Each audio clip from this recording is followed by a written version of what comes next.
Hi everybody, so I'm making chicken roast for tomorrow, but the preps have started tonight. I put this in a colander and I have washed it really well. After that, I have rubbed salt all over the skin and I'm going to give it a good scrub. It's nicely washed and it's shining. I've taken out the little bits and pieces, but if I find any more, I shall be pulling them out. There are little feather pieces still stuck to the skin. Okay, we need to chop this part off, and I've made sure that I've washed the inside with salt as well. Salt disinfects and it makes the skin shinier for when you roast this chicken, because you want crispy skin, and for that I'm going to have to completely dry this before I put this in the oven tomorrow. So tonight I'm just going to rub some salt, pepper and add some herbs and keep it in the fridge and let it dry. Although salt actually normally draws the moisture out, but I wanted to draw the moisture out and dry it tonight. I've separated the fat, but I'm not going to throw this because I'm going to render this fat when I'm making this chicken roast. So I've wiped it dry and I'm just waiting for it to dry a little more, and then I'm going to add the salt, pepper and stuff it with garlic. Okay, so what I've done is I've made incisions here and I've separated the skin from the chicken all the way up to here and up to here so the skin doesn't fall off. And I'm going to take some salt and stuff it in all the way up to here. This looks funny.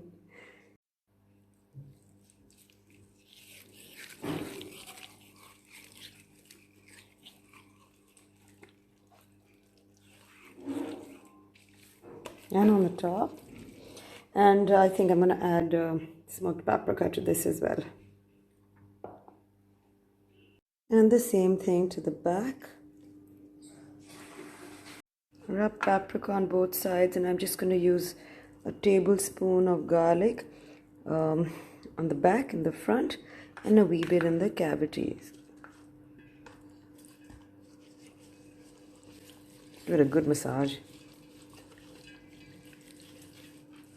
I massage that under the skin as well, and I have some black pepper. I shall be adding that on and then moving on to the next step. Whatever you put on the outside of the chicken, you need to add to the cavity. So there's some salt, garlic, paprika and pepper inside that as well.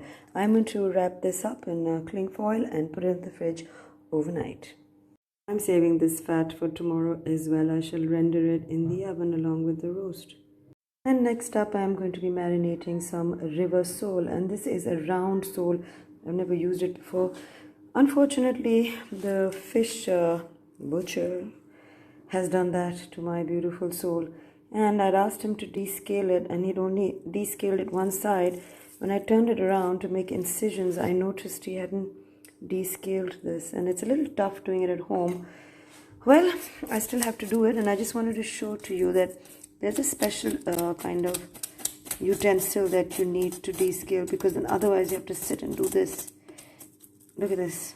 This is so not fair. I'm so upset with it. I was going to cook it if I hadn't flipped it to make incisions. It would have been so embarrassing. Here, that's descaling. The regular knife.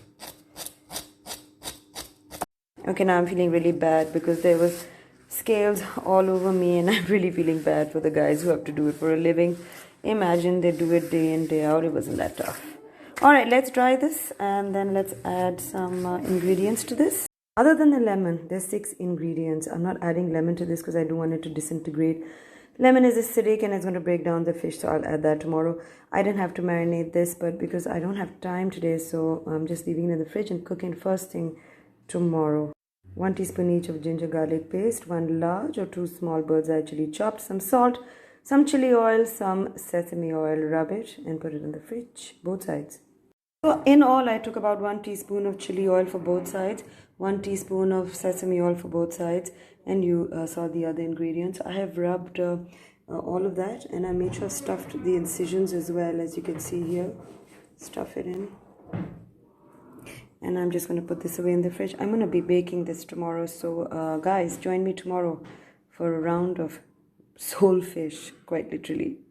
Okay, so I marinated the chicken overnight and I'm going to be roasting this right about now. I've got 4 garlic cloves. I'm going to be putting that inside the cavity along with some rosemary sprigs. And then I'm going to take a lot of butter and I'm going to give this chicken yet another massage. And I'm going to be putting it on this tray, and it's going to be baking for an hour plus at about 200 degrees. And the internal temperature of the chicken should come up to, I think it's about 165 for poultry. I'll be showing you along the way. I have avocado spray. Here's the fat, and I've slathered all the butter that I possibly could, about 2 tablespoons, and just a little squeeze of lemon. And when I turn it around in between baking or roasting it, I'm going to add another squeeze of lemon on the other side. This has gone into the oven, and I've put the thermometer in there. For all those people asking me, can we put this thermometer gauge inside the oven? I think that's what it's meant for. I've used it many times. Nothing's happened to that. And at this time, I didn't tie around any twine, and I didn't place this roast on a V-rack because a lot of my friends on Instagram don't have a V-rack and they don't have twine. So I thought I'll just do it the conventional way. We put this in the oven. I put this in the oven at 12:34 and clocking the time now. The first hour of roasting, I'm going to go with 200 degrees, and then I'm going to yank it up to 225 because I don't want the skin to burn and the chicken not to cook from inside. Wish me luck, guys. 47 minutes into roasting, and the internal temperature has gone up to 145 degrees.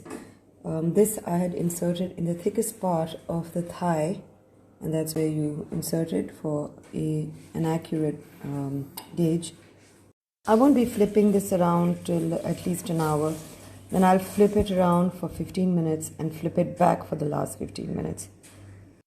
It's been exactly 1 hour. The internal temperature is at 165, which is for poultry.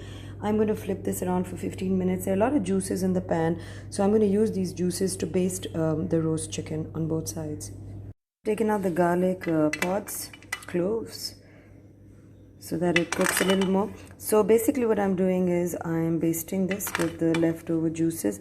I've also put some inside the skin. We know that the chicken is cooked now. The internal temperature showed it at 165. I just have to make sure this is nice and crispy on both sides. Please excuse these ugly wires. I know they're not very appealing. Okay, let's put this back in the oven for another 15 minutes. Okay, let's make the fish. So I've taken this favorite pan of mine, and I'm supposed to deep fry the fish, but I don't feel like deep frying it. However, I've added a combination of 3 oils, 2 tablespoons of regular vegetable oil, a tablespoon of sesame oil, and 2 tablespoons of chili oil. I wanted chili oil to be more prevalent in this, and I didn't want sesame oil to take over, so that's why I've added less of that. I'm going to fry this, or rather pan sear it, because like I said, I'm not deep frying it. I don't want to, but you can. Face down first.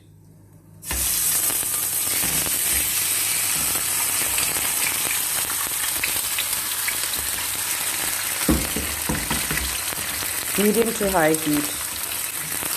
You don't want the fish leaving too much water. Okay, the skin comes off very easily, so I'm going to take it off the stove.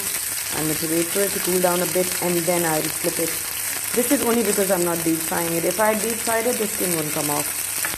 I flipped it, and one side is cooked already. All I did was sear it for 2 to 3 minutes. I can see there's a little pink inside, but by the time I sear the bottom half of the fish, they should be ready.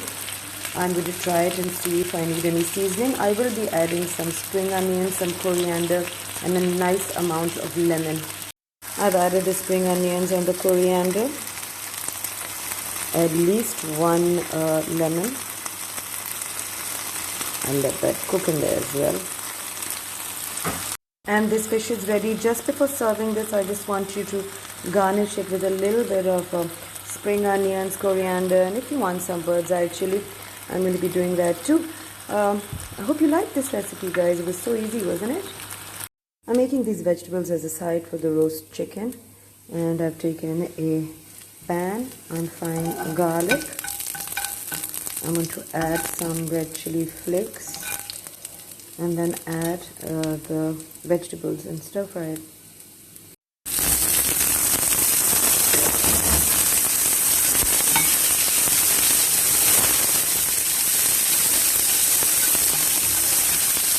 I'm going to season this with salt, pepper and herbs. These are the choice of herbs for me today.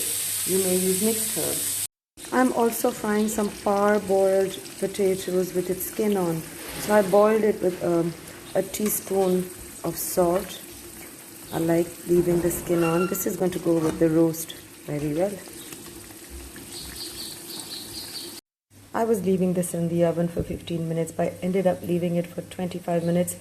It's looking nice and crispy, but I'm going to take it out and I'm going to flip it once more for 15 minutes. It's smelling really good. I think butter is the only thing you should be using in a roast, in my opinion. Okay, so this roast chicken is ready. I've taken out the baked roasted garlic cloves and put them on top of the rosemary. I've sprinkled some parmesan on the potatoes and vegetables. This is a very easy chicken roast to make. You saw it. You were there with me.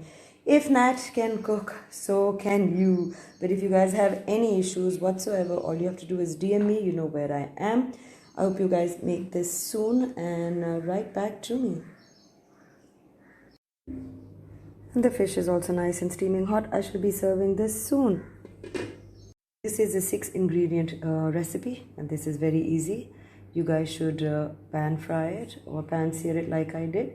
There's no need to deep fry it. The less oil we use, the better it is for us. You can always use avocado oil or any other oil of your choice. So I hope you guys like this recipe too. I'm going to be posting both of these very soon. Write to me, guys. Tell me what you think.